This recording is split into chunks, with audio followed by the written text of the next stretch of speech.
వీరభద్రప్ప గారు కర్ణాటక చిత్రదుర్గం నుంచి వచ్చారు. చిత్రదుర్గం ఇండస్ట్రియలిస్ట్ వారు.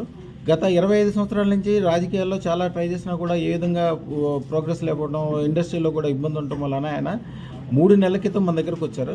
3 నెలల క్రితం వచ్చినప్పుడు వారికి కొద్దిగా ఆ ఇబ్బందుల గురించి చెప్తే దానికి ఏం చేయాలో చేసి వారికి ఇవ్వాల్సిన అదృష్టరత్నం ఇచ్చాము. ఇచ్చిన తర్వాత వారికి ఇప్పుడు ఇండస్ట్రీలో బ్రహ్మాండంగా ఉండటము, అనుచర వర్గం పెరగటము, కుమారస్వామి గారు స్వయంగా వీరికి ఎమ్మెల్యే టికెట్ ఇవ్వడానికి రెడీ అవ్వటము, వీరు చాలా సంతోషంగా ఉండే సంతోషాన్ని తెలపడానికి వచ్చారు. మిమ్మల్ని స్వామి మీరు ఇక్కడికి రావడం కుదరదు కాబట్టి హెలికాప్టర్ అరేంజ్ చేస్తాను, మీరు తప్పకుండా రావాలని అంటున్నారు. వారు అనుచర వర్గంతో వచ్చారు. వారిని అడిగి ఏం జరిగింది, ఎట్లా జరిగిందో అడుగుదాం. అయ్యా, ఎన్ని రోజుల క్రితం వచ్చారు మీరు? 3 నెలలు అయింది సార్ ఇక్కడ వచ్చి. 3 నెలల ముందు వచ్చి నీ తన ప్రాబ్లం అంతా చెప్పినామమ్మ. ఆ ప్రాబ్లం తర్వాత ఫస్ట్ కాంగ్రెస్లో ఉన్నాను.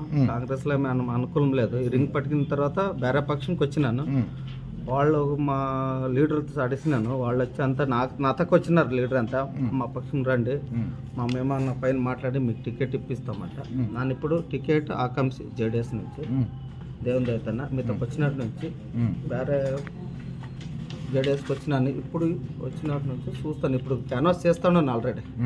నైట్ క్యాన్వాస్ పై వచ్చినాను నీ దగ్గరికి. ఇక్కడ అంతా ఇంకా మీకు అన్ని రకాలుగా అనుకూలం తెలిసిందా? మనకంతా కలిసి వచ్చిన తలకే నేను ఇంకోసారి కలిసిపోయినాక వచ్చినాను. మా ఫ్రెండ్స్ కూడా ఎత్తుకుని వచ్చినాను. అయ్యా, మీ అనుచర వర్గంతో అందరితో వచ్చారు. ఈసారి ఇంకా బాగుంటుంది. మీరు అనుకున్నట్టు హెలికాప్టర్ పంపిద్దరు, కానీ ఇప్పుడు కాదు. మీరు హెలికాప్టర్ నన్ను మినిస్టర్ అయినాక వస్తాను.